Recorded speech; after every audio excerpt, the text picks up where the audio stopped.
welcome back, family and friends. Where are we? Still Port Stephens. We're waiting for a weather window to come good for our passage to probably Coffs Harbour. There's a very big cold front coming through. It's now blowing very strongly at this current mooring position. What are we doing at the moment? I'm making up a little chafe protection tube to go over the mooring line as it goes over the bow roller at the front of the boat, so that when it swings in the wind, I'll show you in a minute, it doesn't get chafed through and then break, and then basically let the boat start immediately drifting, especially in the middle of the night. That's not going to be fun. So I'm going to set this up now and hopefully prevent any chafe or any mishaps when it's dark.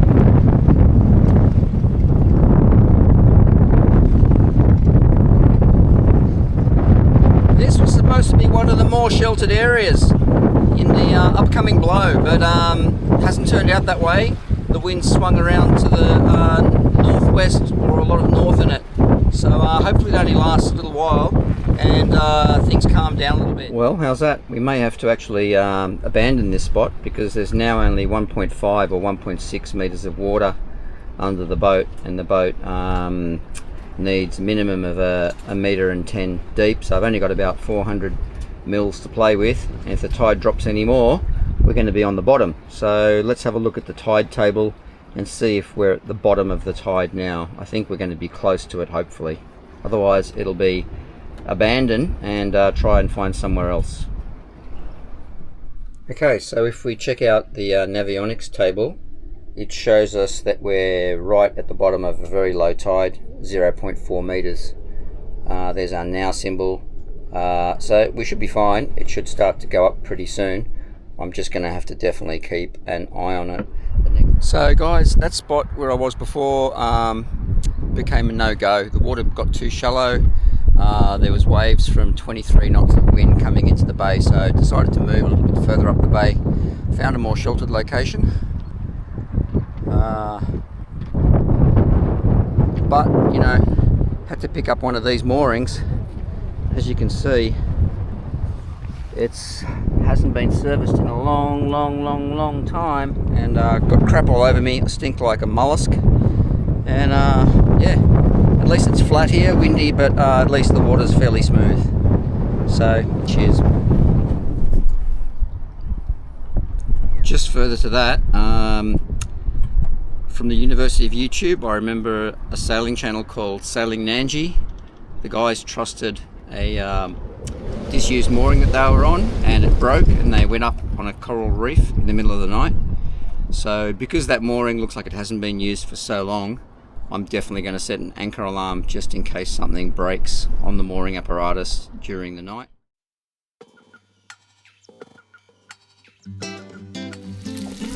One of my favourite ways to start the day, bacon and egg wrap.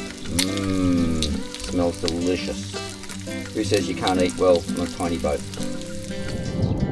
Hello again from beautiful Port Stephens. It's May the 28th. We're still stuck here waiting for a weather window to push further north. Looks like the plan's going to be to leave very early Friday morning and push on to Coffs Harbour. So while I do that, I've had a few boat jobs to do this morning. Done those. Maybe I'll do some washing in a bucket, which I can show you later on. Got to get those undies clean, eh? And what else? Yeah, I thought maybe a boat tour. How does that sound? How you live in a tiny little confined space for such a long period of time. Well, let's give that a go. Rightio, starting off at the bow, we've got the anchor, which is in the wrong place at the moment because we're moored up to an old mooring buoy. I don't want it to rattle around. There's the anchor winch, which was replaced fairly recently because the old one had a mushy old gearbox in it. And go around. You can see I've got the trusty King's paddleboard on the side there. Got the inflatable dinghy, and today I've got my additional solar panel out there, putting in some much needed watts back into the batteries after a few big days on the computer. Yeah, all the lines lead aft down through into the cockpit area, so it's nice and safe to operate all the sails and things. I think you saw the spinnaker pole just as I was passing there. This canvas lodger is nice, keeps the wind and the rain off. And there's a bimini, a canvas bimini here as well, which is good for keeping the sun off your head. And a massive 200 watt solar panel up top helps us keep things powered up, because power is one of those things you really need on the boat. On the side you can see the outboard motor for the dinghy, and of course the trusty fishing rod. I'm no good at fishing, trust me, it's hopeless. What else have we got here? This is the helm station. Pretty simple. Got some old Raymarine ST 60 plus instruments on there. They seem to work okay with a Raymarine autopilot. Obviously we've got the boarding ladder which folds down, and a safety dam buoy at the back, trusty Starlink, gas magma barbecue which I'm looking forward to using. It's just been too windy to use it. It's not pleasant sitting out here, it's freezing at the moment. That's the little GPS aerial for the AIS system, or the anti-collision system. What else have we got?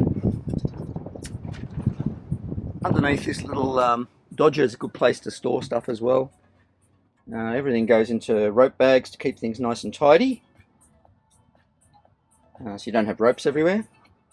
And in these lockers, they're cavernous. There's a freezer and spare headsails, and in the other side there's lots of fuel and spare parts.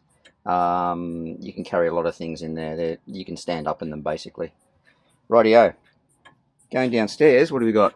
You go down these stairs here like this. On the right is the horn and the EPIRB for the boat, and the boat pole, and an emergency grab bag, which has got flares in it, water, the handheld VHF radio, and a torch in case I need to ditch the boat, or it ditches me. And then going down, we've got two long settees on either side. The left-hand one becomes a double bed. If you want it to, it folds out. There's storage behind each of the backs of these seats, and there's storage underneath as well. I've got the computer set up at the moment because I've been working. Part of my gig is I'm a graphic designer and an e-commerce consultant, and one of my valued clients, Woolies Wheels in Sydney, has asked me to look after their website when I'm away, and I'm happy to do that. That's more than a pleasure. It's given me a lot of satisfaction over the years, and Michael Kamal, he's a great client and a great mate as well. What have we got over here?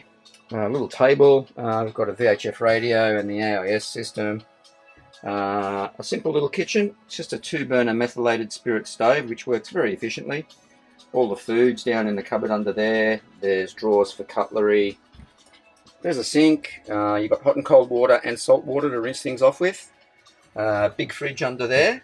So I've got fridge and freezer, which is great and carry a lot of food. And a handy little thing that I set up here is the water counter. It tells you how many litres you've used out of the water tank. It holds at about 200 litres when it's full. And it also a voltmeter or battery monitor that basically keeps tabs on what's happening with the house battery, or the one that we use for running all the instruments and electronics on the boat.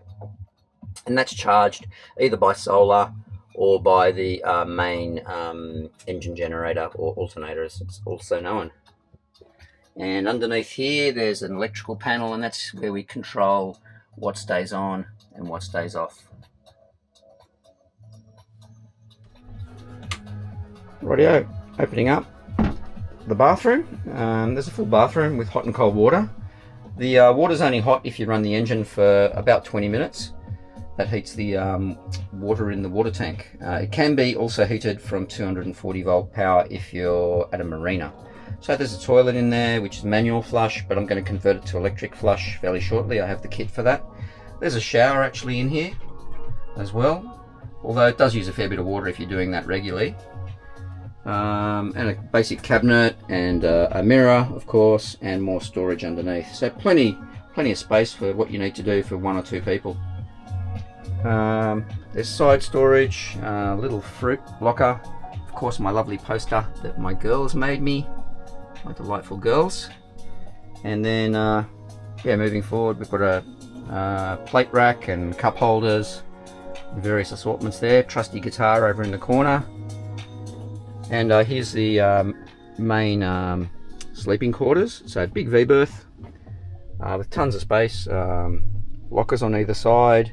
There's a hanging locker there, hanging locker underneath for the wet weather gear. And on this side there's more cupboards.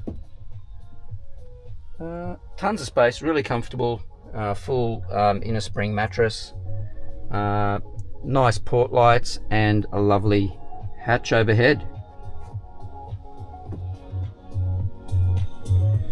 So that's pretty much all there is to a Com-pac 27. That's why they're so compact, I suppose.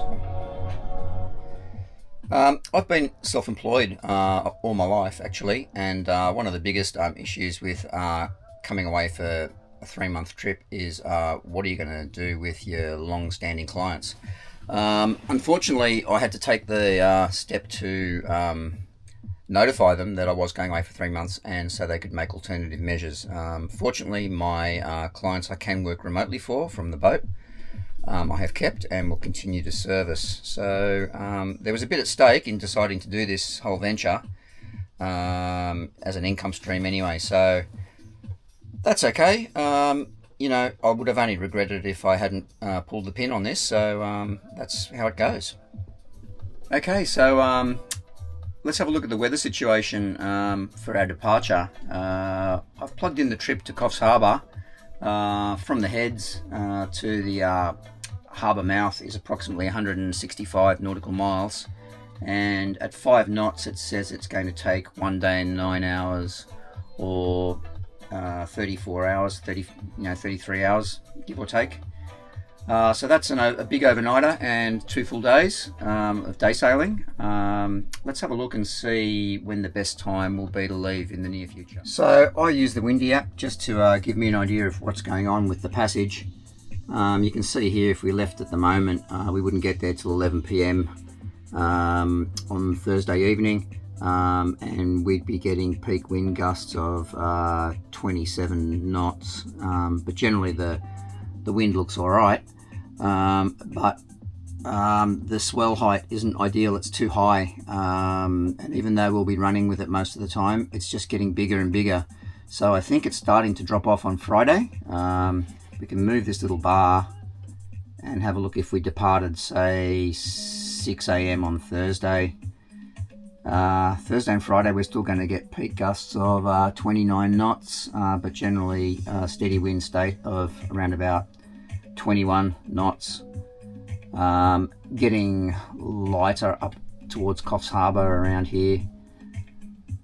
Yeah, so we'll see what happens. We'll keep an eye on it. This updates 4 times a day, so I think I'll have a look at it this afternoon and see where we go from there.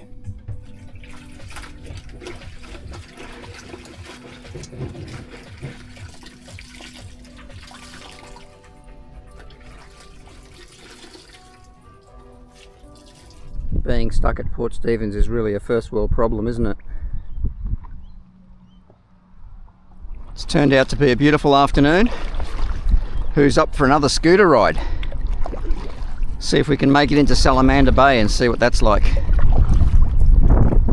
It looks like this waterfront is all Airbnb. These houses are definitely not lived in. So, very exclusive. I think Bannisters is here as well with Rick Stein. Around about here somewhere, I'm not sure. Might take a little scooter ride and try and find that as well. So much to do, so little time.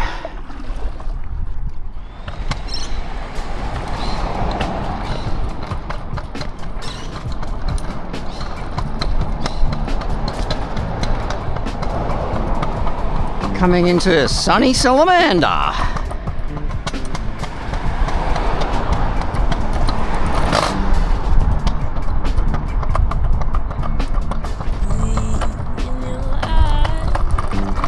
look at that, it's got 4x beer. We're laughing now.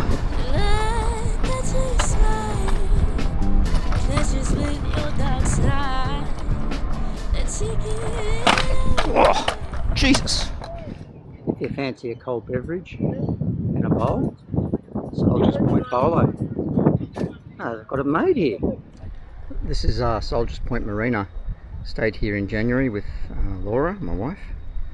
It's a beautiful spot.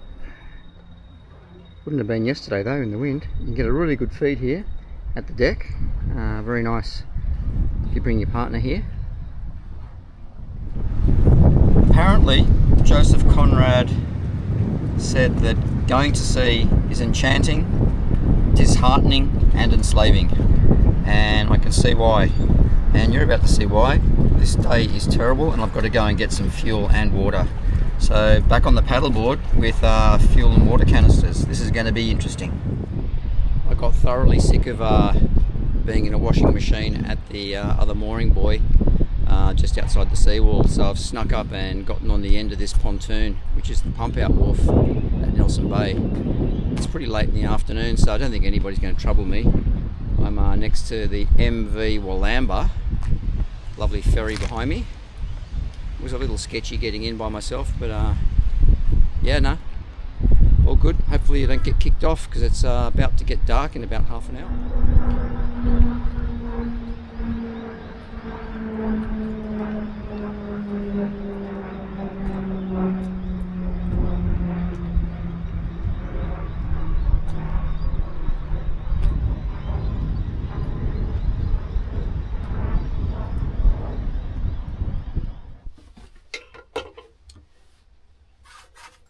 Morning guys from Clearwater. It's the 30th of May. I think I finally found a weather window to push on up north. It's 5:30 in the morning. We're going to try and head up to Coffs. It's going to be my longest sail ever, solo sail on the coast. Distance of about 190 nautical miles, so it's going to take about 36 hours. We may arrive there just on dark. Not sure what average speed we'll do. But the weather forecast is looking pretty good, except there is some very large swell left over, 3 to 4 metre seas, but not too windy and in the right direction, which is great. So looking forward to it. Just waiting for a bit of daylight and get a hot meal into me. It might be the last hot meal I get until I get to Coffs. Alrighty, take care guys. Marine Rescue Port Stephens, Marine Rescue Port Stephens. Clearwater.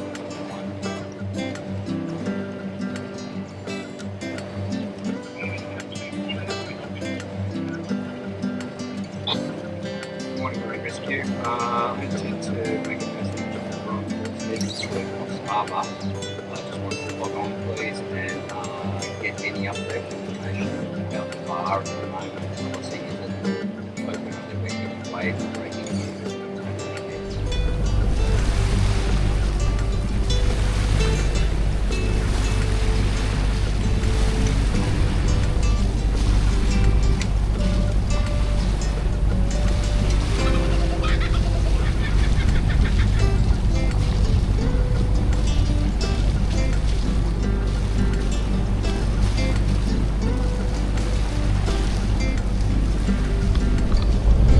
There have been some pretty decent swells coming through this shallower area. I don't think it's a big issue. They're not breaking. They are breaking out there in the middle, as you can see, over the sand spit, but we're going to tuck in around Tomaree Head and sneak out on the southern side, which will be more protected, hopefully. I think it'll be all okay. Don't know if you can see that wave breaking over there. Very cool. Beautiful morning. Could be some rain around.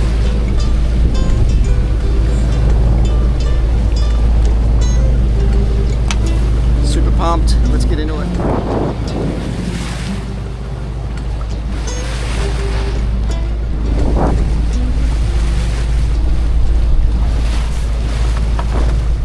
I might be holding on to this OG spar for a little while.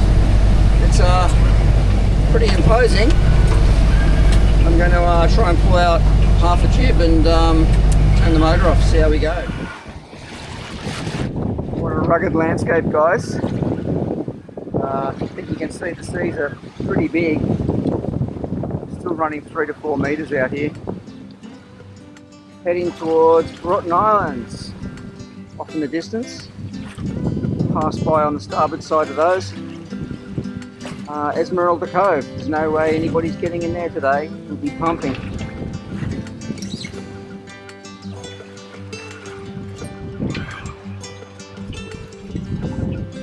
You can see the size of these monsters coming in. Look at this.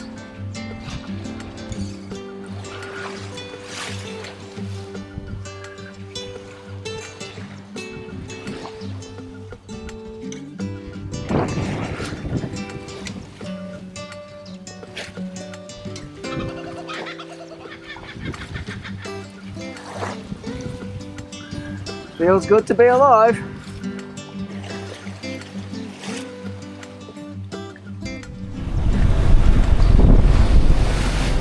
There's Champagne sailing, and then there's Jacobs Creek sailing. This is like a washing machine. We're heading towards Broughton Islands. Very confused seas. It's very difficult to keep the sails full. Actually having to use a bit of the motor. Oh, there's a huge tree in the water, which is fantastic. Also seen some whales already, so keeping an eye out for things. Alright, there it is. Just passing Broughton Islands now. Esmeralda Cove is directly where the camera's facing.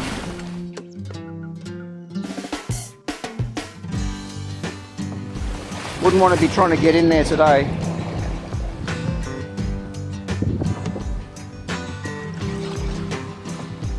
I feel strong in the base of my feet. You won't be alone. See me walking down your street. It's been a while since I've seen your friendly face. Been a lot of things lately that I've never been so free. Swimming in your space. You tend to drink a lot of tea when you're on the boat. My favourite cuppa when I'm sailing coastally is ginger tea. Lemon and ginger. It's soothing, settling, and stays hot forever. Put it in a sippy cup. And yeah, this is what it's like down in the boat in a pretty confused, choppy sea with lots of swell. It's not too bad, but you still need to make sure you hold on properly because the boat can get kicked sideways pretty quickly and possibility of hurting myself. For all you guys that haven't been on a boat before, this is how the marine stove works. It's on little gimbals, so it just swings backwards and forwards with the waves and keeps the cooking surface relatively level. It's not perfect, but it does a fair job, especially if there's something weighty on it, like the kettle, which is fairly full of water. And it's got these things called pot holders or pot fiddles, which you can adjust the size of backwards and forwards to securely hold whatever is on the stove. Come for a lovely sail to the warm northern part of Queensland, they said. Anyway, here's a lovely squall, as you can see. It's not very enjoyable, but just getting on with it.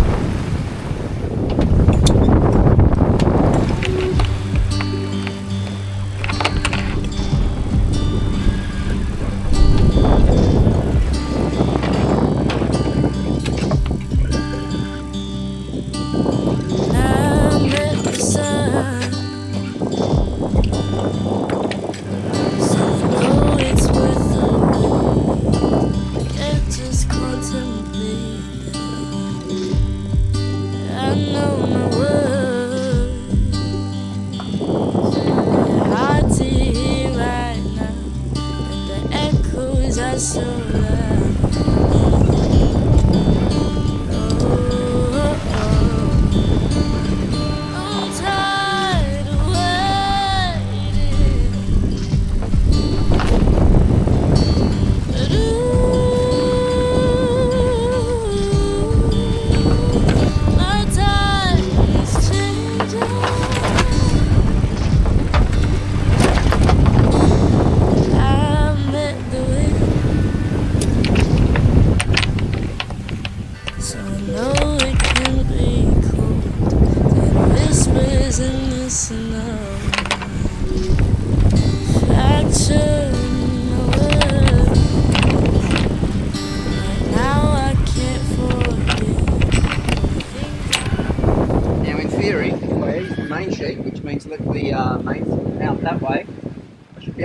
that rope I just installed and keep the boom out tight so it doesn't flap around. Let's have a look.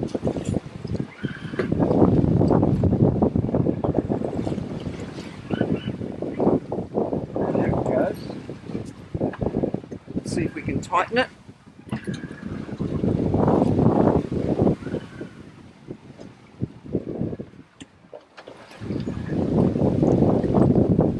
I think we could be a little cheeky and shake a reef out. Now, contrary to popular opinion, that's got nothing to do with smoke and herb or sensimilia. Basically, it just means that currently the mainsail is in its smallest position, and taking one of the reefs out means I can make it a bit bigger and give us a little bit more power. So I'm going to do that now. I think the wind conditions are probably just right for it. Guys, super cool. I didn't get to film it because I was stuffing around with the reefing. I just got buzzed by, what are they? The Strike Force jets from Williamstown base. Really low level past, two of them, and they were amazing. Hopefully they come past again and I'll have the camera ready next time. They're not as close this time to me.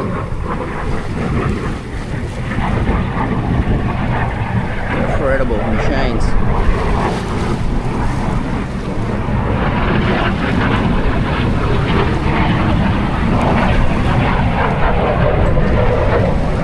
Oh, I'm pretty concerned at the moment. I'm just trying to round Seal Rocks, and I've taken an easterly course to get around the outer islands, and I've run into huge amounts of debris. Like I'm in a field full of it, and it's pretty crazy. Anyway, this seems to be around the 50-metre mark, but there's a fucking massive tree just ahead. God, if you did that, you'd see. Look at the debris. You can see those fucking logs. Jesus Christ, I've got to get past this before nightfall. This is insane. Look at that. This is insane. Look at that. Oh, oh.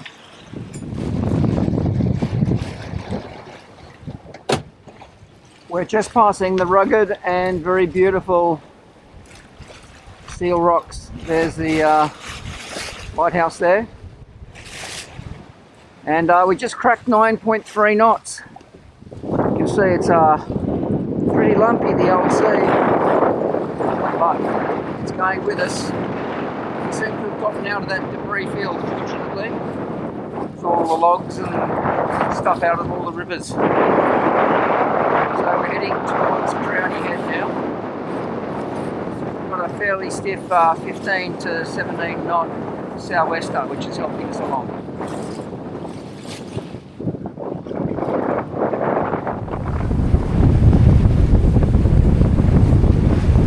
This is officially where lunch is taken.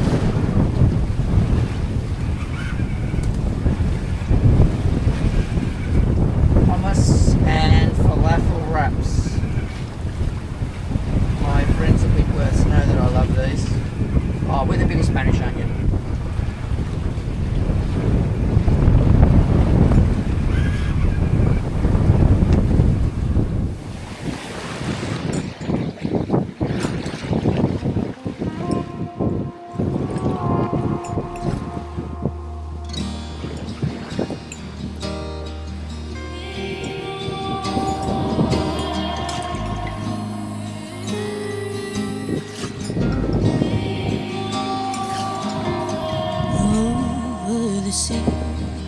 There's a beautiful horizon, carries on, go as far as the eyes can see. Over the waves, there's a complicated disaster, carries on, rolling endlessly. 1,000 miles from We've ditched the Jacobs Creek and we've gone straight to the Bollinger. it carries Proper on champagne for sailing. billions of years. That's Crowdy Head up in the No distance. one else to share.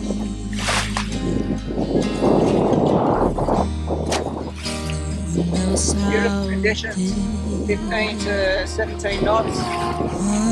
Under the bridge is thousands of mistakes slipped away from your spilled caffeine. Birds flying high to a land not far from here. Baked by Yeah, Clearwater's loving this. but they say, Topped out at 9.9 knots so far. Not bad for a little 27 footer. G'day all. We're somewhere off Foster. We're wing and wing at the moment. The wind's pretty much dead behind us. The sun's just about to set. And we've done about 52 miles today. There's Foster in the gloom. It's now time to start thinking about getting something to eat and getting the boat ready for night mode. Righto, what's for dinner on this first night? Well, it's a gourmet pea and ham soup with the addition of some black pepper and Kraft Parmesan, also known to my daughter and I as Vommy Palmy, because it smells a bit like vomit for some reason, but we both like it. Crazy. Good morning from Clearwater. What a night. It's been blowing pretty hard, about 12 to 16 knots from the southwest and the southeast all night. We've made some good time. We're currently coming up to Hat Head, and then the next stop is Southwest Rocks after that, I believe, and then it's a bit of a run to Coffs Harbour. So we're going well actually. I'm pretty impressed. The sea's a lot flatter than it was yesterday and during the night, which is great, and we're doing some great speeds. Weather, well, it's certainly not good, but we'll just take what we can get. I'll probably get a berth at Coffs Harbour Marina and have a really good rest. It's been a long sail. We've done 120 miles so far in about 24 hours.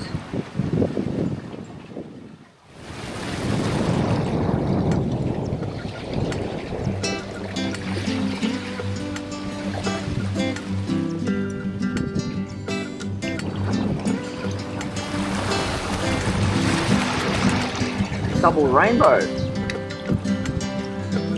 Make 2 wishes. We are absolutely ripping, guys. We're doing 8s consistently now, and that's just with the head sail up.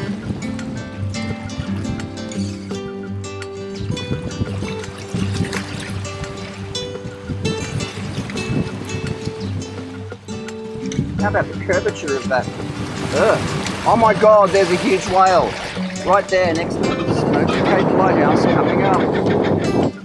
This has been my little mini Everest. I've been watching boats travelling north up past this point when we've been on holidays here for about the last 15 years. And I've always pictured myself doing this, so this is a sort of pretty sweet moment for me actually.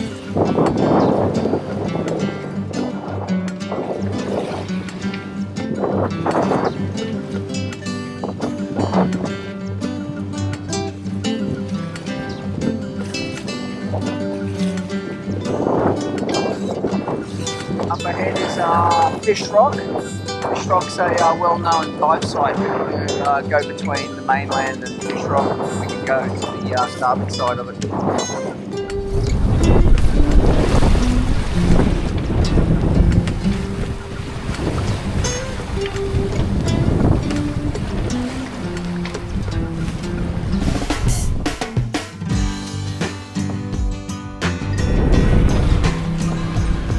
Super stoked to be passing Smoky Cape.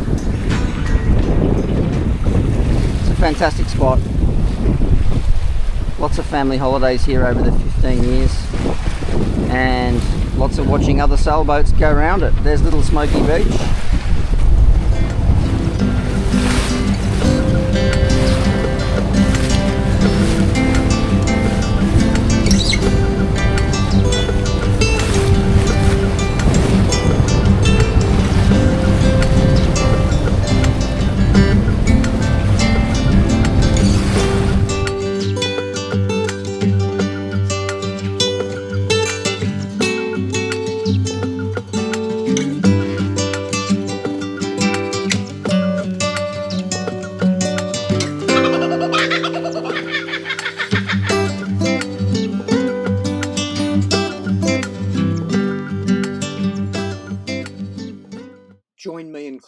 on the next episode when we wander around Coffs Harbour to take in the local sights and do a solid one-day sail up to Yamba. Have a wander around Yamba to get a feel for the place, and then prepare for the long passage up to the Gold Coast Seaway, which should take about 20 hours.